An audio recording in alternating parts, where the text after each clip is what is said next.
여러분 요즘 잘 들리시나요? 잘 들리세요? 다행입니다. 잘 안 들리시는 분들이 계세요. 그래가지고 대화를 나누다 보면은 어르신들의 목소리가 되게 크잖아요. 본인은 크다고 생각 못하는데 귀가 잘 안 들리다 보니까 나도 모르게 자기 목소리가 커지는 것을 컨트롤하기가 굉장히 어렵죠. 그래가지고 본의 아니게 목소리가 커지는 그런 일들이 있습니다. 제가 전에 사역했던 교회는요, 장로님들이 계셨는데 그 장로님 중에 한 분이 교도소 간수 일을 하셨어요. 그러시다가 이제 그 일을 마치시고 이제 은퇴 장로님 계셨는데 그분의 목소리가 엄청 크십니다. 엄청 크셔가지고 처음 만나는 사람은 되게 놀라요. 되게 막 화내는 줄 알고 깜짝 놀랍니다. 근데 그분은 그런 의도가 전혀 아닌데 되게 알고 보면 따뜻하시고 성품이 온유하신 분이시고 상대를 막 배려하시는 분이신데 목소리가 크니까 상대방이 막 오해를 하는 거예요. 여러분 혹시 그런 오해를 받은 적이 있는지 모르겠습니다. 나는 그렇게 큰 소리를 낸 게 아닌 것 같았는데 사람들이 막 큰 소리 때문에 되게 당황하거나 그런 일들. 이게 다 안타깝다는 거죠. 여러분, 우리가 귀가 잘 안 들리면은 제일 큰 문제가 뭐냐 하면은 정말 중요한 말을 들어야 되는데 놓치는 경우들이 있을 수 있어요. 그렇죠? 정말 중요한 것들. 그래서 저 전에 사역하던 교회가 되게 어르신들이 많았기 때문에 광고를 아무리 많이 했다 할지라도 신방 전도님이 일일이 한 번씩 다 전화해야 돼요. 전화해서 확실해야 돼요. 그래서 그 장래 광고도 이렇게 그 여러 개가 있으면은 두 개를 한 번에 같이 내지 않아요. 그날 있는 광고만 돼요. 두 개가 한번 막 헷갈리시니까. 그래서 이게 잘 전달이 되도록 무지무지 애를 쓰는 거죠. 잘 안 들리시고, 그리고 여러 개 오면은 이게 무슨 말이야, 그 말이 그 말 같고 막 헷갈리고 막 그렇게 어렵잖아요. 그래가지고 이거를 위해서 굉장히 노력하고 애썼던 기억이 있습니다. 왜 그럴까요? 정말 중요한 이야기를 놓쳐버리면은 굉장히 큰 손해가 있거나 큰 일이 일어날 수 있기 때문에 그렇죠. 그래서 저도 설교할 때 제가 그 신학을 공부할 때 설교 교수님이 정말 신신당부한 게 설교에는 중요한 게 두 가지가 있어. 그게 뭔지 알아? 뭡니까? 그러면 첫 번째는 해석이다. 해석이 너무 중요하다. 그런데 우리는 타락했다. 우리의 지성, 생각하는 것도 다 타락했다. 그래서 우리가 온전한 해석을 하는 게 불가능하다. 그래가지고 제일 중요한 게 성령님께 철저히 의지하면서 성경을 해석해야 된다. 안 그러면은 나의 타락한 이성과 생각을 가지고 성경을 오독하거나 잘못 해석하거나 내가 원하는 대로 해석할 여지가 있거든요. 그거 주의해야 된다. 그리고 두 번째도 있는데 이것만큼 중요한 게 있다. 뭐냐? 전달이다. 정말 중요하게 잘 준비했는데 들리지 않는 설교는 정말 무용지물이다. 전달을 위해서 신경 써야 된다. 그래서 정말 어떻게 하면은 우리 성도님들이 설교를 잘 들을 수 있는가를 많이 고민해야 된다라는 이야기를 정말 귀에 못이 박히도록 들어왔습니다. 오늘 제 설교가 여러분에게 잘 가닿기를 정말 주님께 기도합니다. 여러분, 오늘 본문을 보시면 이것보다 정말 중요한 소식이 있는데 그 소식은 반드시 전달돼야 되는 소식이에요. 근데 이 소식이 전달되지 않으면 정말 큰일 납니다. 이게 뭐냐? 생명이 오락가락할 삶 가운데 빠지는 위기가 닥칠 수 있거든요. 다윗은요, 지금 아들 압살롬 때문에 도망자 신세가 되었습니다. 근데 아직 완벽한 도망은 이루지 못했고요. 지금 요단강 근처에서 지금 머물고 있어요. 그러면서 정말 중요한 게 뭐냐? 그 압살롬이 있는 그쪽에다가 사람을 하나 심어 놓습니다. 그 사람이 누구냐면 바로 후세예요. 후세라는 사람인데 전략가입니다. 지혜가 뛰어나요. 이 사람을 거기에 왜 뒀느냐? 지금 압살롬 편에는 정말 뛰어난 책사가 한 명 있었거든요. 삼국지에 제갈공명이 있듯이 지금 압살롬에게는 누가 있는가 하면은 바로 아히도벨이라고 하는 사람이 있어요. 제가 오늘 인물 얘기를 많이 해서 아마 이름이 막 헷갈리실 거예요. 따라해볼까요? 아히도벨이라는 사람이 있어요. 이 사람은요, 성경에서 묘사하기를 그 사람은 마치 하나님처럼 묘사가 됩니다. 그만큼 지혜가 뛰어난 사람이에요. 이 아히도벨의 지략을 어지럽게 하기 위해서 후세라는 사람을 심어놓는 거죠. 압살롬은 지금 자기 아버지 다윗을 잡기 위해서 지금 현안이 되어 있습니다. 그래가지고 어떻게 하면 다윗을 잡을 수 있을까를 생각하고 있어요. 다윗은 좀 도망가고 있고요. 그래서 지금 그 소식을 듣는데 아히도벨은 지금 당장 쫓아가서 잡아야 됩니다. 지금 아니면 기회를 잡기가 힘듭니다. 정말 빨리 쫓아가서 이 다윗을 처단해야 됩니다 라고 주장을 했거든요. 그 뛰어난 사람이요. 근데 이상하게 그날따라 이 압살롬이 후세의 이야기도 듣고 싶은 거예요. 참 하나님께서 오묘하시죠? 이상하게 그날따라 후세 이야기를 듣고 싶게 하시는 그 오묘한 섭리. 그래서 이 후세라는 사람의 이야기도 들어보자 라고 했는데, 후세가 누구였죠? 다윗이 심어놓은 사람, 아이도벨의 계략을 어지럽게 하기 위해서. 후세가 뭐라고 하느냐, 다윗은 말이죠, 전쟁에 등한 사람입니다. 산전수전 다 겪은 사람이에요. 우리가 섣불리 쫓아갔다는 오히려 우리가 다음이다. 그러니까 우리가 잘 준비해가지고 전열을 잘 가다듬고 잘 지혜를 짜가지고 그 다음 쫓아가야 이 다윗을 잡을 수가 있습니다 라고 말했는데, 누구의 의견이 통했을까요? 아이도벨, 후세? 후세 이야기가 따라 먹혔어요. 하나님께서 참 희한하게 역사하시죠. 그래서 후세 이야기를 듣고 아이도벨 이야기가 무시당하는 이런 참 희한한 일이 생기고 말았습니다. 후세는요, 지금 이 일이 생기고 나서 어떡하는가, 혹시 모를 일을 대비해서 지금 다윗을 추격할 수 있는 위기가 있다. 왜냐하면 아이도벨이 그 주장을 했거든요. 혹여나 압살롬이 생각이 바뀌어가지고 생각해보니까 압살롬 말이 맞는 것 같은데 하고 쫓아가면은 큰 위기에 빠질 수 있겠죠.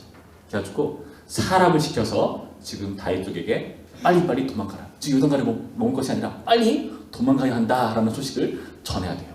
생명이 위태로운 상황이라는 거죠.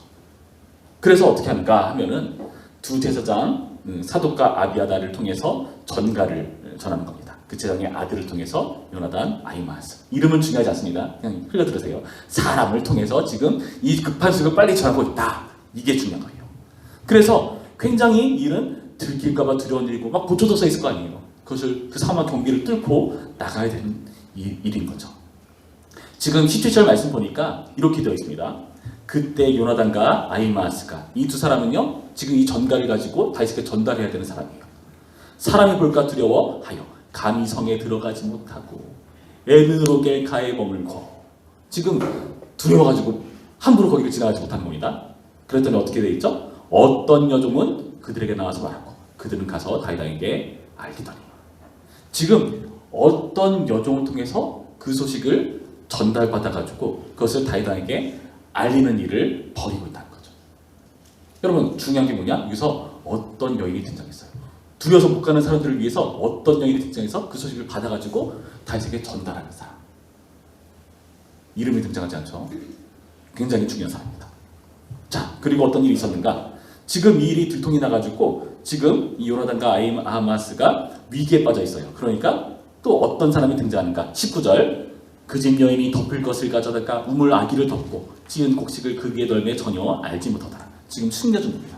어떤 집의 여인이 지금 그 사람들을 지금 우물에 숨기고 덮어가지고 곡식 놓고 마치 아무 일도 없는 것인 양 숨겨줘서 이 사람을 보호하는 역할. 또 누구죠? 이름이 등장하지 않는 어떤 여인이 있다는 거죠. 여러분, 여기서 중요한 게 뭐냐? 이름 없는 사람의 이 굉장히 중요한 역할을 여러분 기억하셔야 된다는 거예요. 이 이름 없는 사람은요, 지금 이 일을 잘 전달하고 사람을 보호하기 위해서, 그 전가라는 사람도 보호하고 다윗의 생명도 보호하는 이런 일들을 위해서 이런 일을 해하고 있다는 거죠. 근데 큰일 났습니다. 압살롬은요, 이 일을 다 듣고 있고 이제 급하게 이 다윗을 쫓아갈 겁니다. 근데 정말 놀라운 게 뭐냐면요, 24절 말씀 보시면 이렇게 돼 있어요. 24절에 제가 읽어드릴게요. 이에 다윗은 마하나임에 이르고 압살롬은 모든 이스라엘 사람과 함께 요단을 건너니라. 자, 모든 이스라엘 사람과 건넜어요. 쪽수가 어떻게 되죠? 어마무시하죠. 모든 이스라엘 사람과 건넌대요. 29절 말씀 볼까요? 뒷부분에 이렇게 돼 있어요. 이는 그들 생각에 백성이 들에서 시장하고, 죄송합니다. 29절이 아니라 26절. 이에 이스라엘 무리가 압살롬이 길앗 땅에 진치니라. 이스라엘 무리가 지금 진치고 있다. 여러분, 지금은요, 압살롬 편에는 모든 이스라엘이 같이 있다는 거예요. 어마무시하죠. 여러분, 그런데요, 이 일이 과연 성공할 수 있을까요? 이렇게 대단한 촉수를 가지고 있는데 이 일이 과연 성공하는가? 그렇지 못합니다. 압살롬은요, 지금 모든 이스라엘 사람을 함께하고 있어요. 굉장한 힘이 있어 보이는데 다시님이 이 소리를 듣고 도망치는 이런 놀라운 일이 이름 없는 사람들을 통해서 이루어졌다. 여러분, 그래서요, 우리가 중요합니다. 어떤 사람도 우리 이름을 기억 못할지도 몰라요. 그러나 하나님은 우리를 기억하시고 우리의 기도를 사용하시죠. 여러분, 우리의 기도를 통해서요, 모든 세상 가운데 이름 있는 사람, 힘 있는 사람이 넘쳐난다 하지만은, 득실된다 하지만은 이름 없는 그 기도 하나가 유명하신 하나님을 움직이게 하고 그 하나님의 역사가 일어난다는 것을 여러분 기억하시기 바랍니다. 이 바로 오늘 이 시간이 바로 그런 시간인 거죠.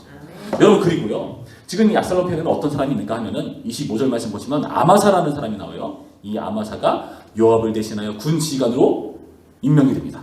이 요압 아마사를 쭉 설명하고 있어요.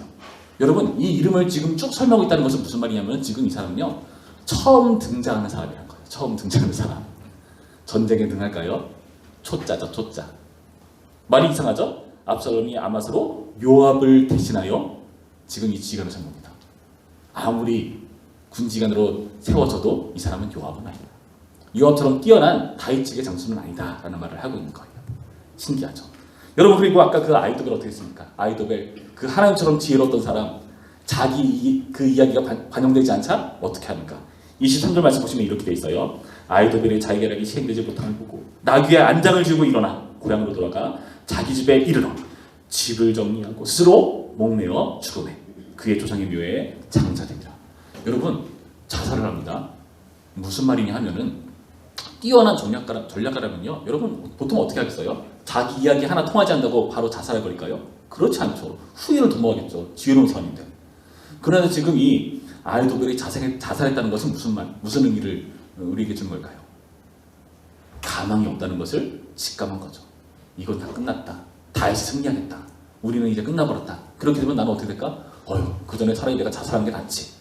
이런 생각이 들 만큼 지금 전세는 기울어져 버렸다라는 것을 우리 가운데 보여주고 있는 겁니다. 여러분 놀랍게도 이 모든 것은 누구 통해서요?